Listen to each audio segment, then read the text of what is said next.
पूरी दुनिया में पक्षियों की 10,000 से भी ज्यादा प्रजातियां पाई जाती हैं। सभी के वही 2 पंजे, 2 पंख और एक गर्दन होती है। लेकिन इन्हीं में से एक ऐसे पक्षी है जिसकी एक अलग ही पहचान है, जो आसमान का सीना चीर के हजारों मीटर ऊपर 120 की रफ्तार से उड़ता है, जो खुद के कई गुना अधिक वजन के शिकार को भी अपने पंजों पे दबोचकर उड़ जाता है।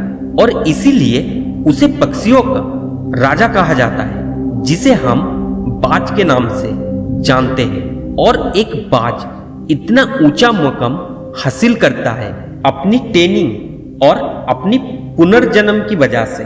अगर आप भी इस दुनिया में एक मुकाम हासिल करना चाहते हैं तो एक बाज को बाज बनने का पूरा सफर आपको जानना बहुत जरूरी है, क्योंकि 25 से 30 की उम्र तक आने के बाद भी लोगों को रिस्क लेने से डर लगता है।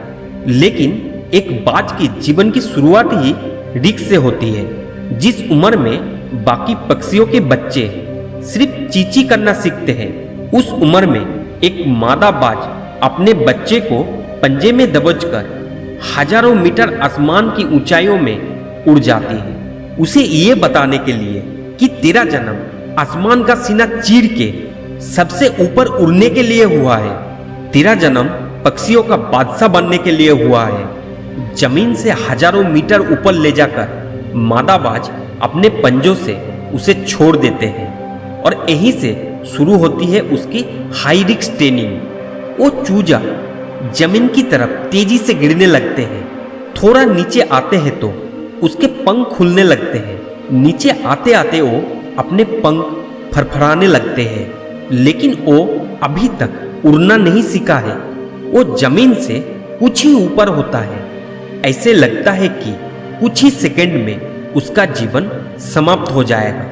लेकिन अचानक एक पंजा उसे अपने गिरफ्त में ले लेता है और वापस आसमान में उड़ जाता है।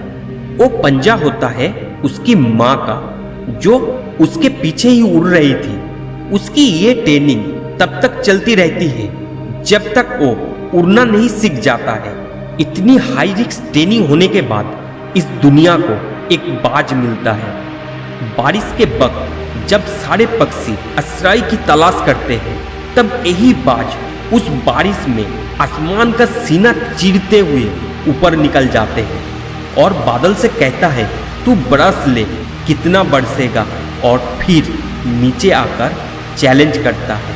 एक बाज की उम्र लगभग 70 साल होती है। जब वो 40 साल का होता है, तब एक परेशानी उसका जिंदगी में मौत बनकर आती है, जो आपकी परेशानियों की तुलना में बहुत ही बड़ी होती है।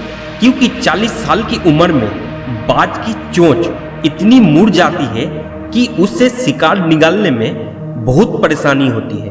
उसके पंख भारी हो जाते हैं, छाती से चिपकने लगते हैं, जिसे उड़ना बहुत मुश्किल हो जाता है। उसके पंजे लंबे और नचीले हो जाते हैं, जिससे वो शिकार को सही से नहीं पकड़ पाता। अब उस बाज के पास सिर्फ 3 रास्ते होते हैं। नंबर 1, वो अपने शरीर त्याग सकते हैं। नंबर 2, कुत्ते की तरह छोड़े हुए भोजन पे निर्भर हो जाए। और नंबर 3, सबसे कठिन और पीड़ादायक रास्ता, अपने आप को पुनर्जन्म करे, फिर से आसमान का सीना चीरकर उड़ने का। और वो उसी तीसरी रास्ते को चुनता है और अपने पास के सबसे ऊंची चोटी पे पहुंच जाता है। वहां पर अपना घोंसला बनाता है और फिर शुरू होता है परेशानियों को जड़ से खत्म करने का आसमान में उड़ने का सफर। वो अपनी चोंच को एक चट्टान पर मार मार कर तोड़ देता है, लोहू लोहान हो जाता है और इंतजार करता है नए चोंच के आने का। उसके बाद अपने नए चोंच से अपने पंजे को काट देता है और फिर इंतजार करता है नए पंजे के उगने का। इसके बाद वो अपने एक एक पंख को अपने शरीर से अलग करता है और फिर इंतजार करता है नए पंख उगने का।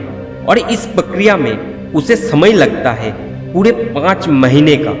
इन 5 महीने के करी तपस्या से एक बाज का पुनर्जन्म होता है। वो फिर से तैयार हो जाता है आसमान का सीना चीर कर उड़ने के लिए। जो 3 रास्ते बाज के पास थे वही 3 रास्ते आपके पास भी होते हैं, लेकिन कुछ लोग पहले रास्ते को चुनते हैं और परेशानियों के तले दबकर सुसाइड कर लेते हैं। ज्यादातर लोग दूसरे रास्ते को चुनते हैं। वो परेशानियों का बोझ पड़ते ही अपने लक्ष्य को छोड़कर एक नॉर्मल लाइफ जीने लगते हैं। और कुछ वो लोग भी होते हैं जो इस परेशानियों को लात मारकर अपने मेहनत के दम पर बाज की तरह आसमान की बुलंदियों को छूते हैं। दोस्तों, बाज की ये ट्रेनिंग हमें बहुत बड़ी सीख देती है कि अगर रिस्क लेना पड़े तो लो, कि अपने फील्ड में अपने आप को इतना ट्रेन कर लो कि इस फील्ड में आपसे ऊपर उड़ने के बारे में सोचकर लोगों के पसीने छूट जाए, तभी आप अपने फील्ड के बादशाह कहलाओ।